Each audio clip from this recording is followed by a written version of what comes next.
Hi, I'm Mike from 1A Auto. We've been selling auto parts for over 30 years. We're dedicated to delivering quality auto parts, expert customer service, fast and free shipping, all backed by our 100% satisfaction guarantee. So visit us at 1AAuto.com, your trusted source for quality auto parts. In this video, we're going to be working on our 2006 Ford Explorer. We're going to show you how to replace a rear axle. We do the passenger side, driver's side's the same procedure. I hope you like this video, and if you do, please subscribe. Also, check out 1AAuto.com. There's a link right in the description for all your parts needs, whether it's an Explorer or some other vehicle. Here are the items you'll need for this repair.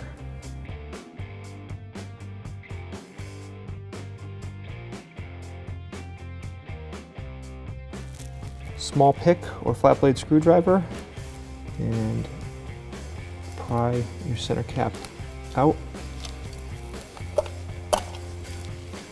Use some penetrating oil and spray down the axle shaft.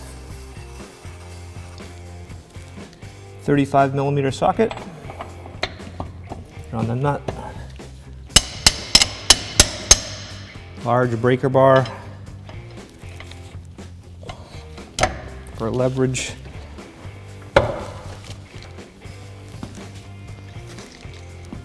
And you can remove the nut all the way and then thread it back on a little bit.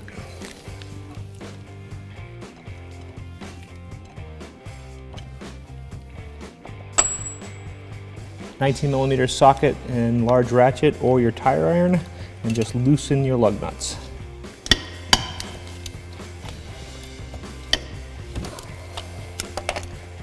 Use the jack and jack stands to raise and secure the vehicle. We are using a lift because we have one available. Remove your lug nuts, wheel and tire.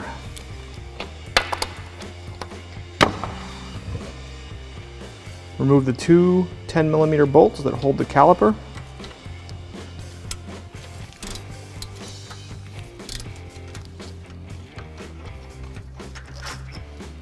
Large screwdriver, pry out to push the piston back in a little bit, and then lift the bottom up.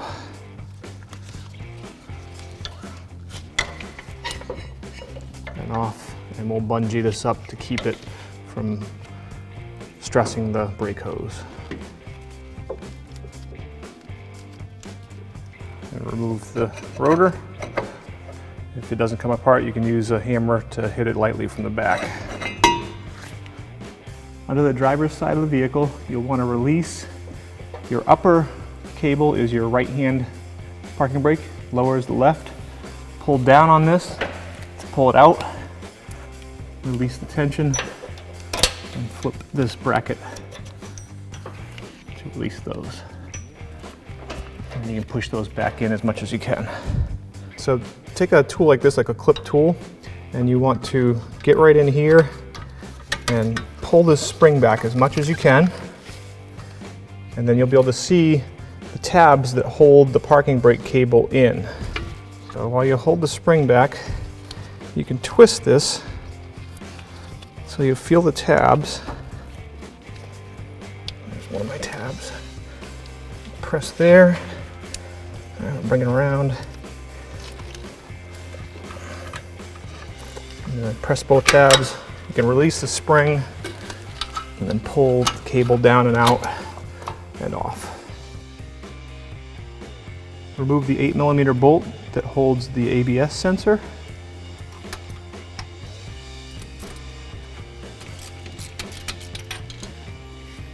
And then carefully shake it a little bit and pull that ABS sensor off. And we're just going to lift up under the hub a little bit just to relieve a little bit of tension on the suspension. And we're going to remove all the bolts that hold this whole knuckle in place. This one up here, there's one down here, this one here that has a nut on the back side, and then there's three that hold it, one up here, here, and here. 24mm socket with as big a breaker bar as you have, and a wrench or another socket and ratchet to hold 24mm. Loosen this one. 24 millimeter as well, and a breaker bar. This one does not have a nut on the back side. 24 millimeter, and holding the nut on the back side with a 24 millimeter wrench.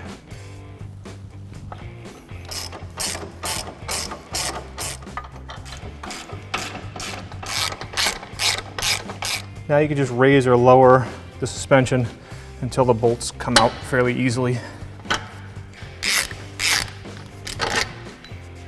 Hammer could help sometimes. And support under the lower control arm as you pull this one out.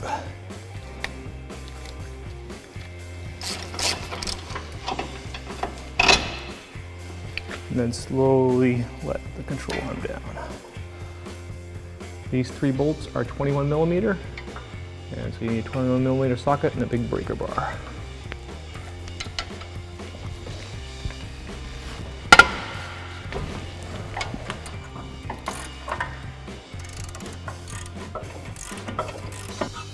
And remove the bolts.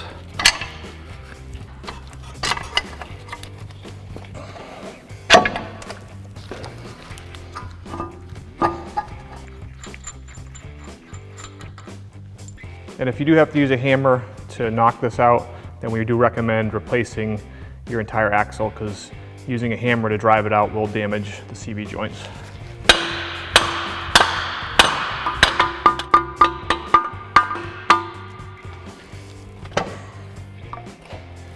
Okay, this spot right here is made to pry. So put your pry bar here, turn your axle so you get a nice big ear to pry on. And biggest pry bar you can find, and have the car as high up as you can. Hold it up in there, and as you're applying pressure, you tap it with a hammer.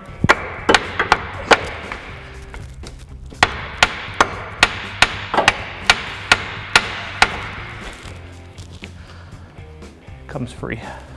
Then you can pull it out. Other people online try and do it with the knuckle and raising it up. It's just a whole lot easier to get this all out of the way and pull it right out. New axle, we'll put a good amount of gear lubricant on it so it'll slip right in.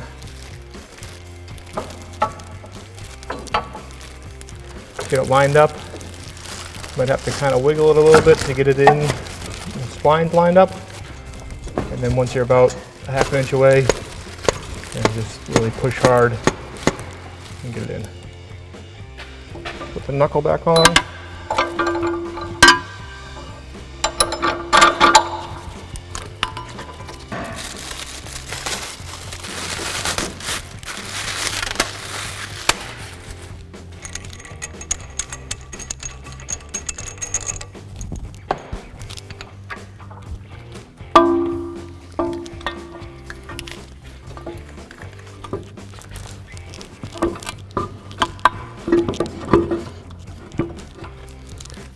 The axle through.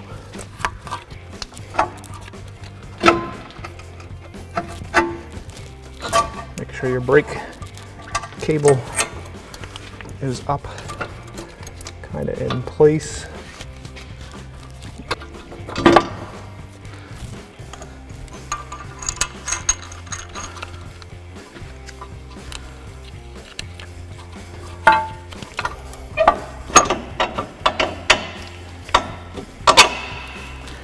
And you'll notice I don't have the jack under here. Everything's so loose that it moves around easily, and you can get these bolts in and everything.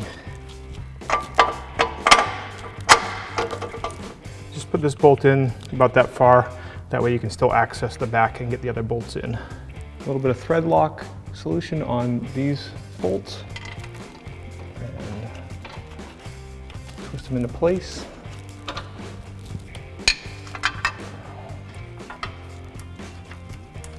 All right, and it helps to have this one pull this down in order to get that other bolt out or in.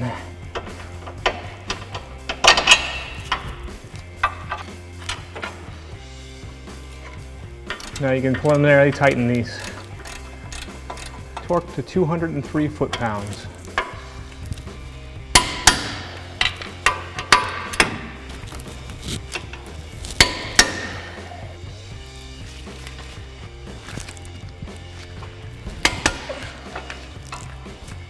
reinstall this bolt.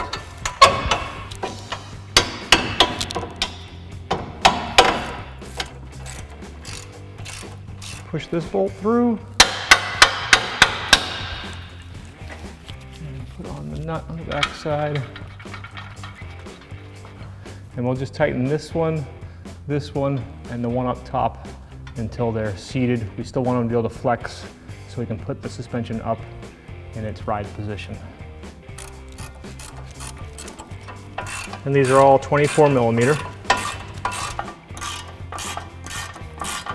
You want to raise the suspension up as if it was in its ride height.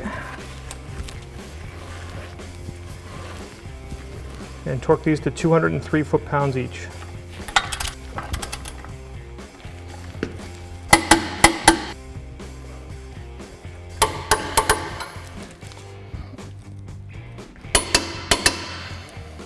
Lower your suspension back down.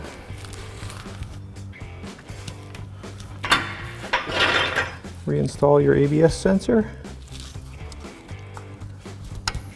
Make sure it goes in straight. Tighten it up with an 8mm socket and ratchet. Okay, put the emergency brake cable back on. Grab hold of the spring. Pull it out. Put the cable through. And then push the housing back in and lock it into place. Take your cable, pull it, insert one, pull down on it, get as much slack as you can.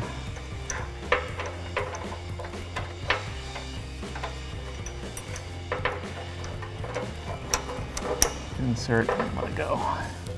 And if you pull on this part right here, that's the best leverage. Reinstall your wheel and tire.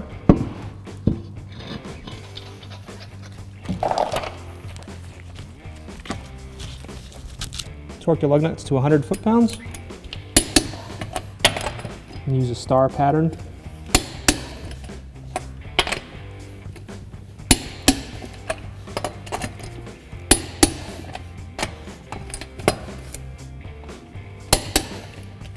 And now tighten your axle nut.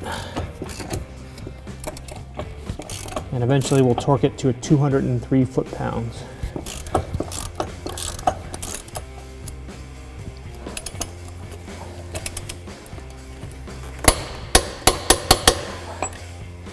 And put your cap back on. Thanks for watching. Visit us at oneauto.com for quality auto parts, fast and free shipping, and the best customer service in the industry.